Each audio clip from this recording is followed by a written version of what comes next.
How you doing, everybody? Welcome back to Before I Forget. This is my video channel inspired by my Instagram channel, 1985 Road Dog. This is part two of the LA Guns 1988 tour stories. The first one got a great response. People wanted to hear more, so here we go. Yeah, on the road, LA Guns. Like I was saying earlier in the part one,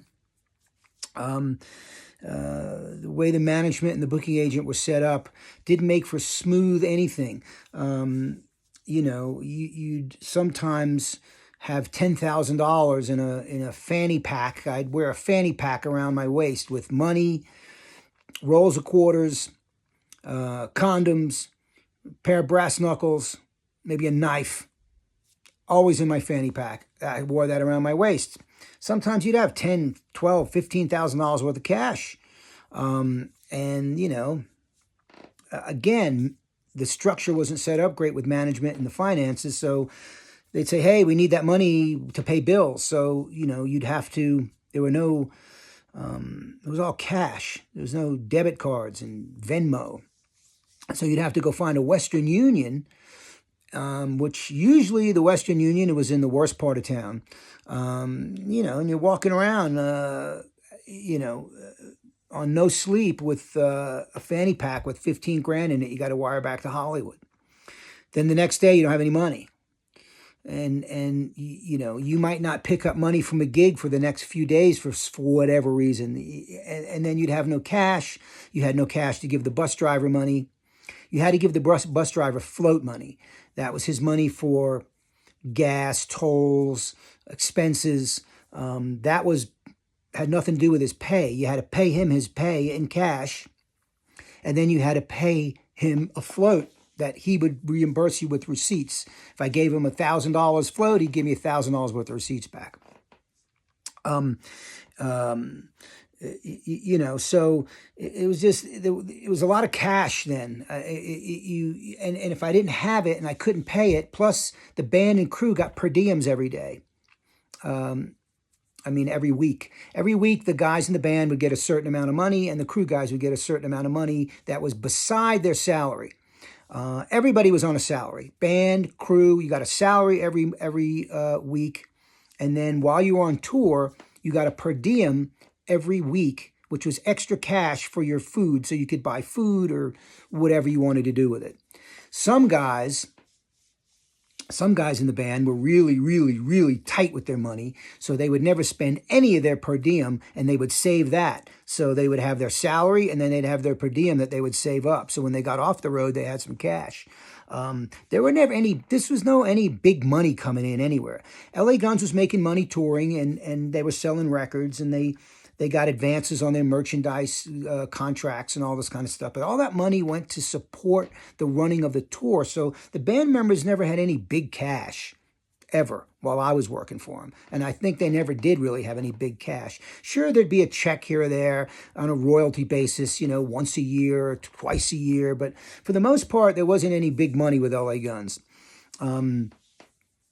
So you paid everybody a per diem. So if you didn't have that cash to give everybody a per diem, here's your, 150 for the week. Here's your 150 for the week. Guys use that to buy their food, buy lunches, buy deodorant, whatever. So if you didn't have that cash, it was, crew's ready to mutiny. The band guys didn't care. The band guys would just try to steal the fanny pack I had with all the money in it. Not all the guys in the band. There were a couple of the guys that, I had to sleep with the fanny pack around my waist in bed because the little time that I actually did sleep, because if I didn't, they'd somehow get a pass key and get in my room and take the fanny pack. They'd just say, look, we're tired of not having any cash. We want to go out to a steak dinner or a lobster dinner or a strip club or whatever. I'd be like, no, this money's accounted for. You just can't take it. Well, it's our money, we're going to take it. Well, you can't just take it. So it was a struggle with the guys. They always wanted the cash. But again, it wasn't the way the finances and the accounting was set up. It wasn't very structured. You'd run out of money. You'd go from rich to poor overnight. It was crazy. The the guys would just decide, I mean, Tracii would decide, I need new amps. Tracii was using these amps for a while by this company, Bad Bones. I think he was an LA guy. I can't remember much about him, but he had a cool logo with a skull and crossbones on the front of the speaker cabinets. Tracii got those. I don't know if he got those free or not.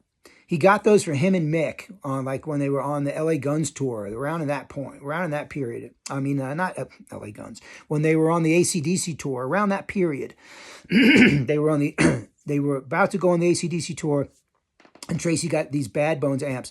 Mick didn't use them very long. Mick didn't like them, and he got rid of them, and I think he went to Marshall's or something. But LA Guns is about to open for AC/DC at the Brendan Byrne Arena at the Meadowlands in New Jersey, which is right across the river from Manhattan, opening for AC/DC. And that day, he decides he wants to get Marshalls. He doesn't want to use the Bad Bones. He wants Marshalls because that's what Angus uses. So he got Marshall amps from Manny's Music, which was a great old school Manhattan music store, but very expensive. I mean, had them delivered to the Meadowlands. And on that same day, Mick Cripps got married in Manhattan. On that same day that all this was going on. They're opening for AC/DC. Tracii's getting new amps. They have to be delivered last minute. Mick's getting married. Kelly was in the wedding party. I'm from New York, so by the time I rolled into New York, I got to the hotel, which is out in New Jersey. There's no cell phone, so I walked into the hotel, and they handed me a stack of paper messages, I don't know, 100 messages from people. Everybody wanting to come to the show. Everybody wants tickets. My brother came. It was crazy, that whole 2 or 3 days around New York there. But that's life on the road. You throw in a marriage, that's unusual. But and Mick was always super faithful to his wife before and after married. He was not that kind of a guy. The guys that chased the girls in the band were really Tracii and Phil. Different styles, of course. Kelly was always after girls, but he was much more discerning. He was much more picky. Kelly was just a lot of fun to be around, just a blast. Always keeping you rolling, laughing. Your side would hurt from laughing so much with Kelly. But Tracii was always chasing the little blonde girls, and Phil, like I said, Phil dated Britt Eklund, who was Rod Stewart's girlfriend in the 70s. Phil Lewis was like, girls in, I don't know, Kansas were like putty in Phil's hands, if you follow what I'm saying. So Phil was much more, again, candles in the hotel rooms and scarves on the lamps and dark, and he'd set the mood. Phil was the true electric gypsy. Had the bike back home. Phil actually had a bike, and Kelly were bike guys. Mick and Tracii and Steve were not bike guys. Phil was a bike guy. I think he had an old Triumph at one point. And Kelly, Kelly's leg was destroyed through this whole first tour. He got in 86, he got in a car accident. He was riding a motorcycle in Hollywood, and somebody ran a red light and crashed into him and destroyed his leg. So through this whole first tour, he was supposed to be wearing like a brace, like a boot type of thing over his leg. He had a metal rod put in his leg. At one point, before we left on tour, we did a gig at the Santa Monica Civic opening for Michael Schenker Group, and Kelly's rod came out, popped through his skin of his leg at that show. He never took care of it right. He never rested it right. He was supposed to rehab it. He never did what he was supposed to do because he wanted to rock and roll. So through that whole tour in 88, his leg was a mess. He's always limping. It always hurt. Sometimes the rod would pop out. He had to leave the tour once on Cocked and Loaded and had to go operation. Mick had to play bass. So Kelly's always had a problem with his leg. And in 88, it was still fresh. So that was an issue for him. But man, he was hilarious. We had the best time, the most fun. And but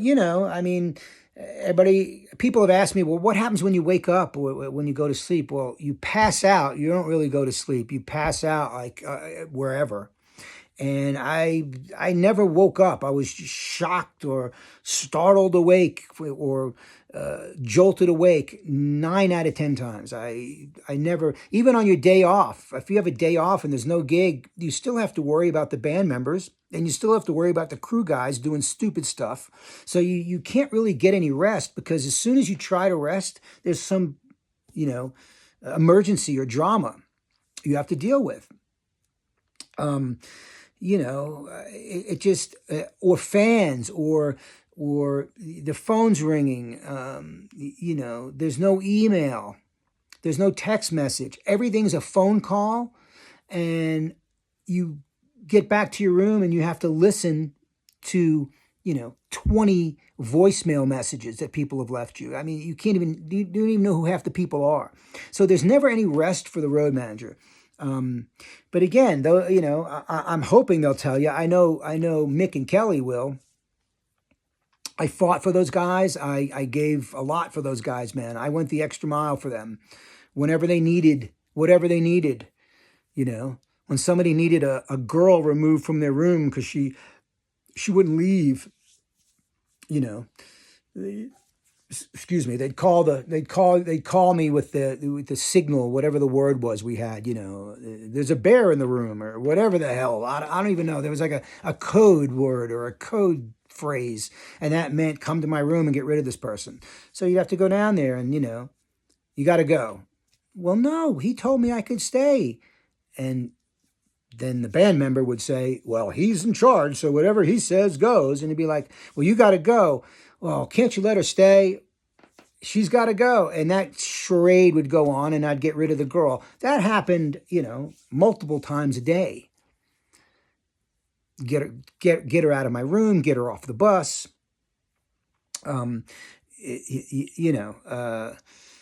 It's just, the groupie thing, you become desensitized to it all because it's just constant. But again, I had, from being a DJ and working in nightclubs from the late 70s, and I've seen enough crazy women in my life, so by the time LA Guns, and I'm on the road with LA Guns, I've seen it all. So I mean, it goes on, and it's just like normal. It becomes annoying after a while. Meeting cool people to hang out with and talk to or have a beer, and really cool people, rare. Everybody's either a groupie or a super fan, and we always loved the super fans. The guys were always really nice to the fans and took time to take a picture or sign an autograph or whatever. But, it's just relentless. Everybody wants something. There's nobody really cool to hang out with. That's why other bands and their crews all associated, because you understood the life that you all led. So it was comfortable hanging out with people that were in the same game. People on the outside could never understand it, so it was hard to be comfortable around them. It's just it's a strange thing, that, and again, this is still the 80s, so, there's no social media, there's no internet and all this stuff. So the access to musicians or rock stars or celebrities was not as instant, and as the access wasn't easy for everybody. You had to go hunt a band down at a hotel or at a gig or whatever. So it was just this constant pursuit, and the band guys loved it, and they should. That's why they're in a band. They want to rock and roll, have fans, make money, and live like a rock star. So I get that. But it could wear on you, that constant being available. And I had to be constantly available for everything, all the time.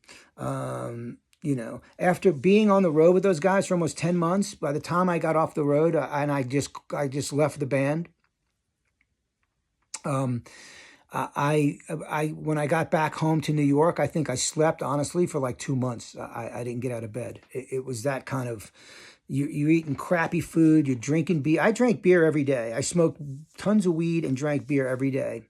And again, you're not drinking beer and getting drunk. It's just everybody, me, Mick, Kelly, drinking beer a lot. Like I said, Tracii, no. Phil wasn't a big drinker. He'd find a nice bottle of wine from somewhere and drink some wine, but Phil would take mescaline, mushrooms. Phil was, Lord Byron, man. He was a different kind of guy. And Steve was much more chill. Steve liked to smoke weed with us. We smoked a lot of weed. That was the other thing. I had to make sure that there was enough weed for everybody. You have your connections through the local promoter or a record company person or whoever in each city. You had to have weed. If I didn't have weed, it'd be a problem. Kelly and Steve needed weed. The crew needed weed. The bus driver drove the bus smoking weed. No lie. For 20 hours sometimes straight. So I had to have weed. That was something that was stressful. You had to find the weed connection. And usually when you found the weed connection, you had to hook that person up with tickets, passes, T-shirts, beside money. I mean, some guys who just give it to you for free, which seems like a good deal. Oh, he's giving us a big bag of weed for nothing. But that means he's got to hang out all night and you got to listen to him all night long.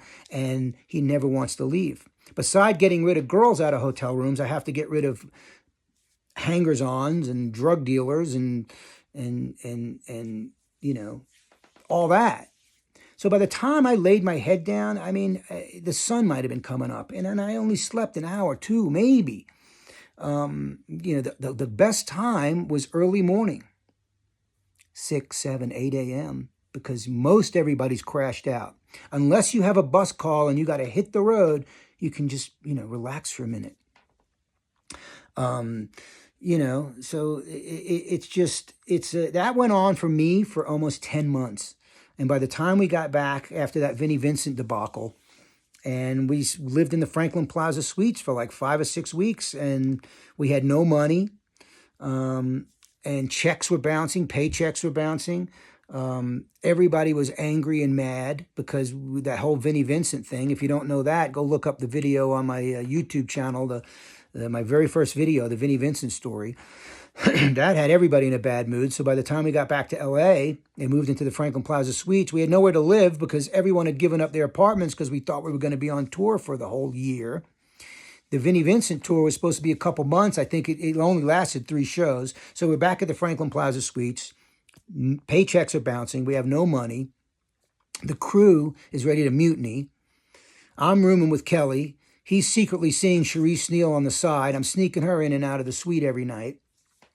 Flavor Flav from Public Enemy's next door, and on the other side of us is Andy McCoy from Hanoi Rocks. This is the Franklin Plaza Suites. This is the hotel where Nikki Sixx OD'd at and Kickstart My Heart. This is the hotel he OD'd at. It's like an apartment you would rent by the week type of thing.